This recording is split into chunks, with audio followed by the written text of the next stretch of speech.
All right. Hello, everyone. My name is Laura Goulding, and I'm the Manager of Communications with 4-H Ontario. And today I'm excited to welcome you to our first of our two-part Facebook Live series. Our goal is to provide our volunteers with the tools and tips to help 4-H thrive in their community. And we know that there are two aspects to this: recruitment of new youth and retention of our current participants. Today, we welcome 4 volunteers from associations across the province that have some of the highest recruitment rates pre and post COVID times. I'm pleased to welcome Lisa Willet from Algoma, Erica Murray from Perth, Debbie Brander from Wellington, and Christy Brekelmans from Oxford. But just before we get started, I'd like to note that folks who are tuning in are welcome to ask questions in the comments on this video. We have the lovely Autumn here behind the scenes to help us manage the tech side of this and manage any questions that come through. And with that, let's dive in, and we're going to start with some introduction. So if each of you could tell us your name, where you're from, and a little bit about yourself.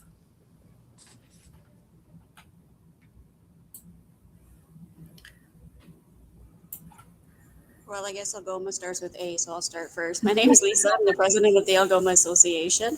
Algoma is a pretty big area, so I'm up close by Sault Ste. Marie, but I'm not quite in Sault Ste. Marie, but though Sault Ste. Marie is part of Algoma. Awesome. Thank you, Lisa. I can go next. My name is Debbie Brander. I'm with the Wellington County 4-H Association. I have been in 4-H since I was 12 as a member and moved up to be a leader once I was too old to be a member. And we're close to Guelph, Ontario. Awesome. Thank you, Debbie. And Erica, maybe? I guess I'll go.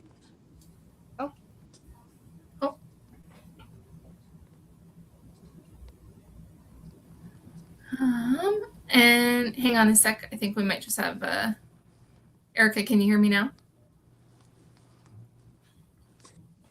I think she might be having some trouble with her audio there. Maybe we'll just jump to Christy. Sure. I'm Christy Brekelmans. I am with the Oxford County Association. I got involved when my kids started 4-H, and I am currently the leader of a couple of clubs here, as well as a member of the board. Awesome. Thank you, Christy. Erica, can you hear okay? I think she's just having some tech troubles, so she's going to try and jump back on. But Erica Murray, we have her here from Perth. She is actually also our Ontario 4-H Council president as well. So just to keep on the theme of recruitment here, my first question here is going to be, what do you think attracts youth to join 4-H?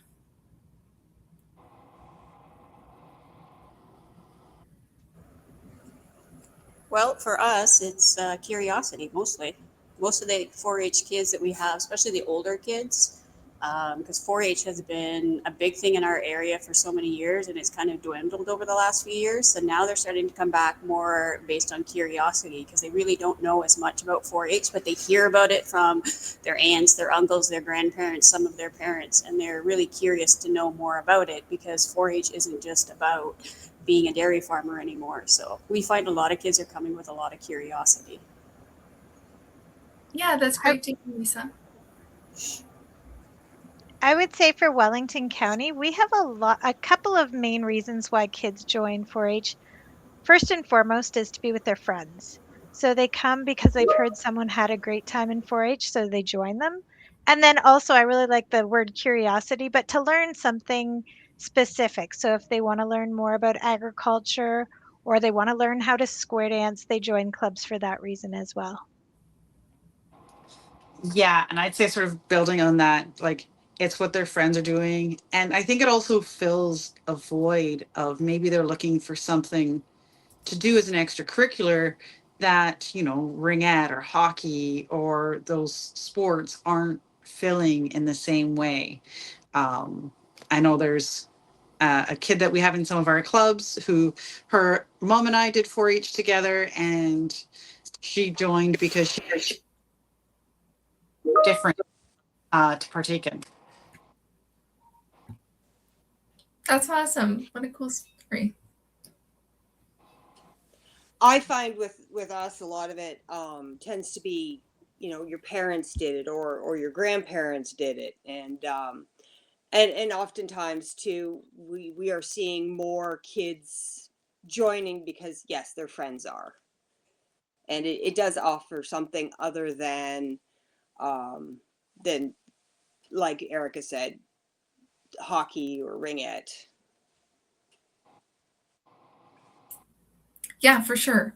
That's great. And we were talking actually a little bit about this, which is a great lead into my next question here. We're talking a bit before we jumped on here, but do you think there's a best age to join when it comes to 4-H? I think it depends on the kid, and we have like a lot of really enthusiastic overbuds, and the parents are just as enthusiastic because it's one of the first things that their kids can partake in.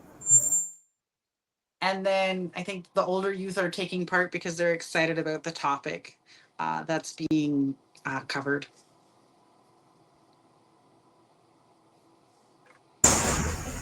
Yeah, we find the same. We find a lot of the younger kids, the clover buds, they really like to join because it's something outside of sports. It's something outside of their older siblings sometimes. So they are like, ooh, we get to do this and it's all by ourselves. So I think that's one of the reasons we have so many very enthusiastic clover buds in our area.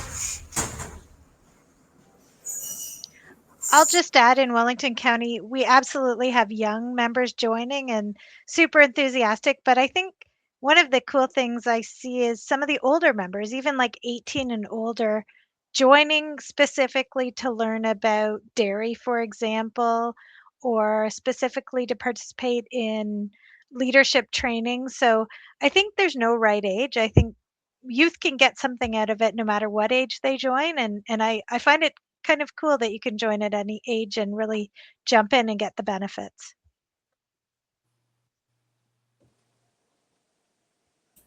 Yeah, for sure. Do you have in Christy, from your perspective, is there a great 4-H age? No, I find them to be all very enthusiastic. I will say, like with my youngest daughter, the second she could get in, she had to do every club she heard about.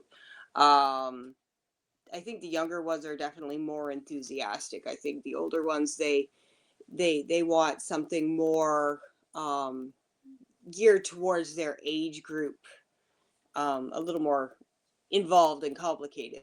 But any age is good. For sure. And that kind of leads me to my next piece here. So, when we really think about recruitment, I think there's two pieces to it. So, one is outreach. We'll think about that in like marketing, promotions, and type thing. But the second piece to that is offering, because you have to have a great program, which we do. So, that's awesome. But when we think about outreach, what are some tools that your association uses that helps reach potential 4-Hers?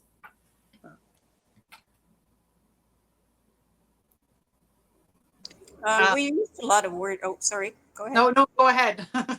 We used a lot of word of mouth. So, I mean, it's been a rebuild process in the Algoma area to really get people back interested in 4 H. So, it's nice because a lot of our leaders are parents of kids in 4 H. So, they're bringing their kids or bringing their friends. I myself, my kids are well out of the ages of 4 H. My kids are getting married and stuff like that. But being able to partner up with other people and get their kids interested, get their friends interested, getting other parents interested has been a really big part of how we've recruited so well in Algoma.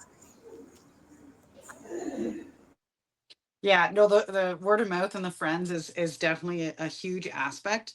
We have a pretty vibrant Facebook page, so that's a good spot where different club leaders can put up their clubs that they're offering, and kids can make contact through their leaders that way. We've been doing for a number of years a skating party. And this year we did a slight twist. We weren't able to get the ice time for the skating party, so we sponsored a public skate, and then we have our sign-up sheets and volunteers in the lobby. And so that way people can see what's being offered.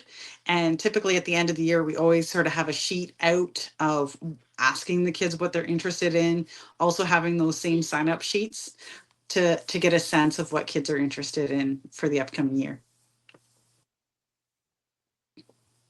I don't have a lot to add, but I would really echo the Facebook. So I'm one of the leaders of the online cooking club that we get members from across the province. And I think one of the real reasons that is so successful is the Facebook posts. So they get spread throughout many different people share them, and lots of people see the fun that we have on Saturday mornings. We also have an Instagram account. We haven't used it maybe as extensively as our Facebook our Facebook site in Wellington. We would like to use it more because I think that would target the kids more. Facebook is really great for older teens and adults, the parents. But we are finding that's a really economical way to get the word out.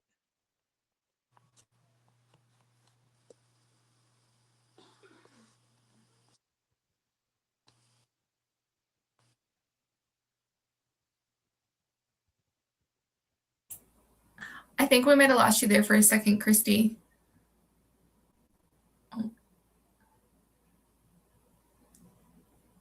It doesn't say you're on mute, but I can't hear you.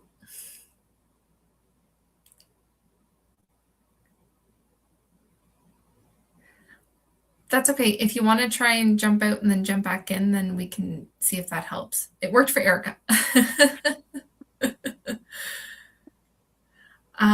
Just while we have Christy jumping back out for a second, maybe we'll jump to the next now piece. I'm in the same boat. Oh, I can hear you.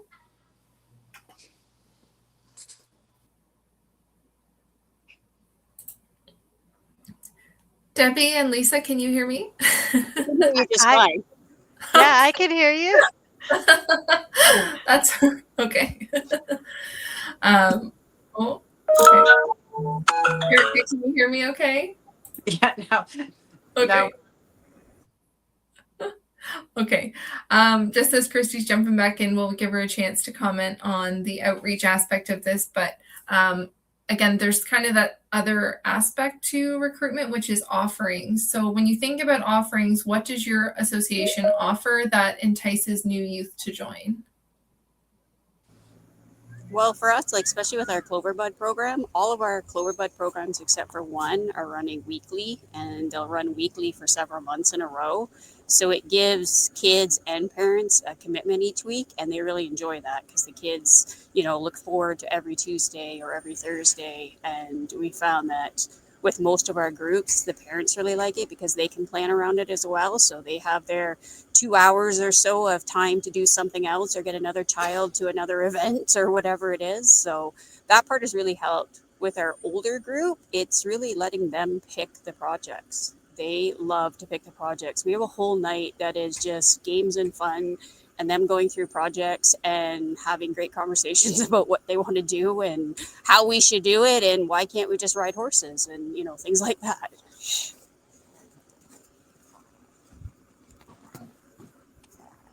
I think we have a similar. Some of our ideas that we put out those sheets in the fall come from conversations that we've had with the kids way back in the day when we'd have them do their books and they'd have to do their project summary. That was one of the questions we would ask. Now we just sort of also have a sheet just saying like, hey, what are you guys interested in? Yeah, even with our clover buds, when we come to the end of the year, we sort of go through, okay, these are all your options for the upcoming year. What are you guys interested in? And that helps us determine what units we're going to run. We do ours slightly different. We do about once a month with a break in the summer. Really let kids in on what you're doing and when it's happening. Definitely a benefit.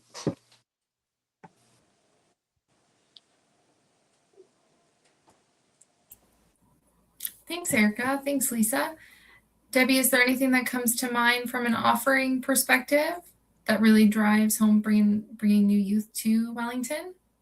I think we have a combination of the same old projects year over year that are popular and people know that they can participate in year over year, but we do have some really wild new ones each year. I think this past year we had disc golf. Right now, we're leading a club that's basically farm tours beyond the farm. So, looking at further processing, which is kind of a neat club for older members. The online clubs, I think it's offering different topics and in different ways, and also adding that flexibility because a lot of our members are very busy, and making sure that it's offered in a way that they can get to the meetings. So. That's awesome. Thanks, Debbie. Christy, can you hear us okay? Not too bad. I did miss what the question was exactly. No worries. And I figured we'd circle back because you didn't get a chance to chat a little bit on the outreach aspect of this. So if you have any feedback on things that you find work really well in Oxford related to that outreach aspect, so kind of the marketing promotion side of things, but as well as that offering piece and what the association has maybe programming wise or things like that. I think as far as advertising and outreach, we're finding that putting the logo on clothing and giving it to the kids and sending them out into the world is working fantastically. Then it starts conversations at school, like what is 4-H.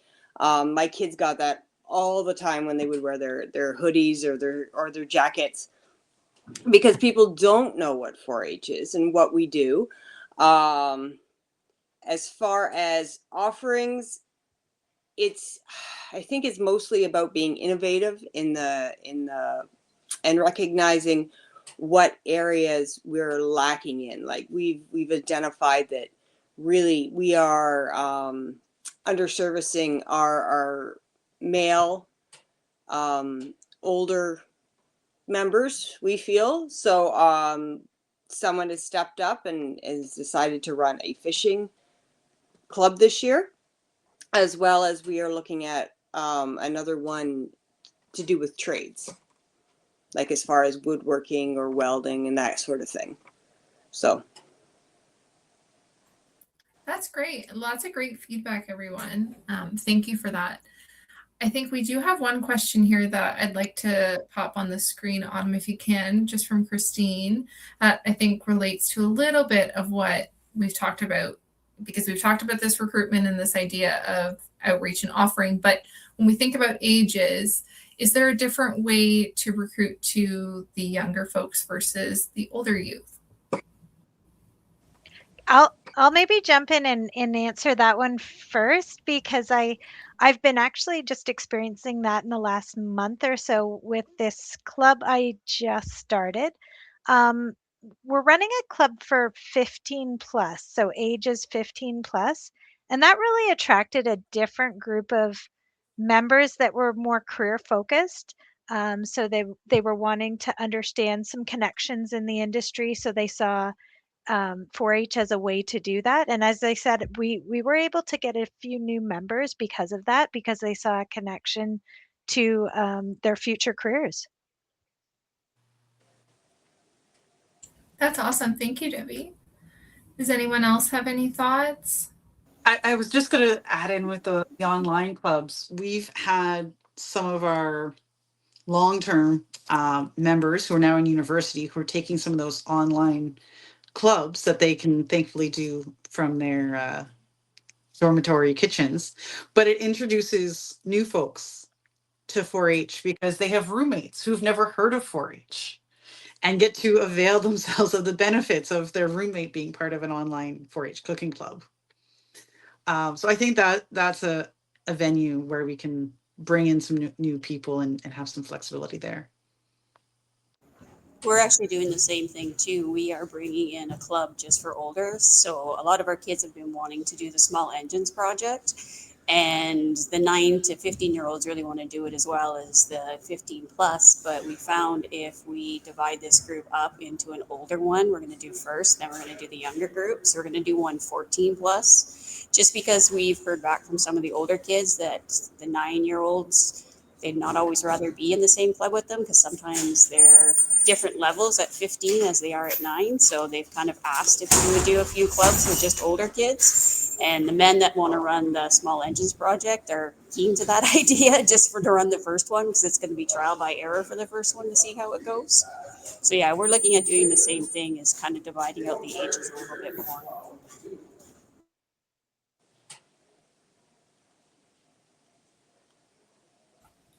Awesome. Thank you all. Christy, did you have any thoughts on this one? As far as older ones go, I find that it's their friends that are bringing them in. It's current members that are bringing their friends with them. Younger ones, it seems to be more the parents that you can kind of get them interested and go, oh, my kid needs something to do. This sounds great. But yeah, as you get older, it's definitely their peers. Yeah, for sure. It's almost that different target audience. When they're younger, you're talking to the parents and what does 4-H have to offer in that sense. And as they get a little bit older, they can make those decisions for themselves. So just being cognizant of time here, I think we're just going to leave on one last question. So what advice do you have for associations who are looking to increase recruitment?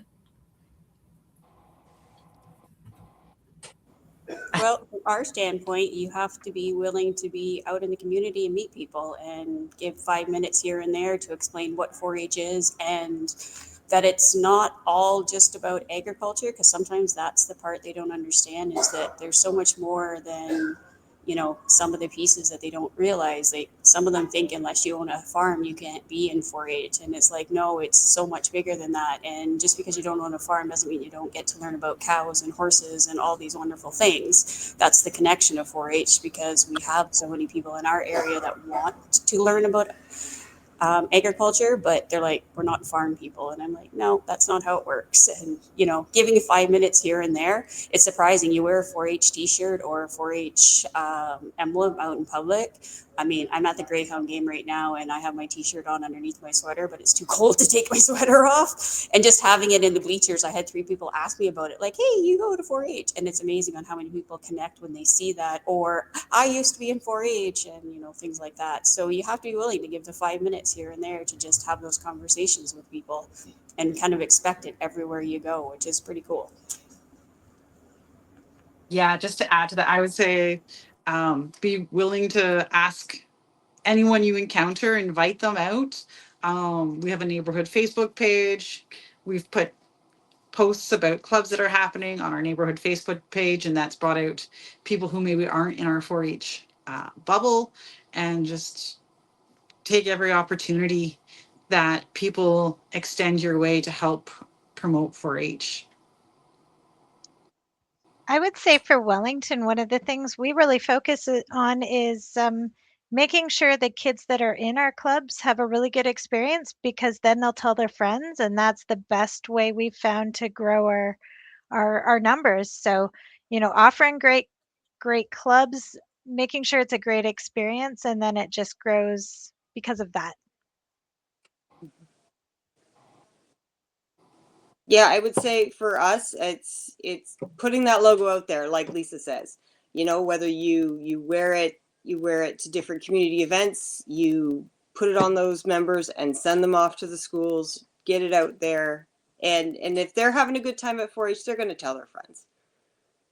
And I do like Erica's idea about putting it on your community pages on Facebook, because there are lots of parents out there going, what am I going to do with my kid? And 4-H is a good opportunity to learn anything and everything, right? For sure. Lots and lots of great feedback from you all. Thank you so much for giving your time to us this evening. Folks, if you have any questions, please feel free to put them in the comments, or if you even have some tips on recruitment yourself, please feel free to add them into this Facebook Live post. Thank you again for joining us this evening, and have a great night.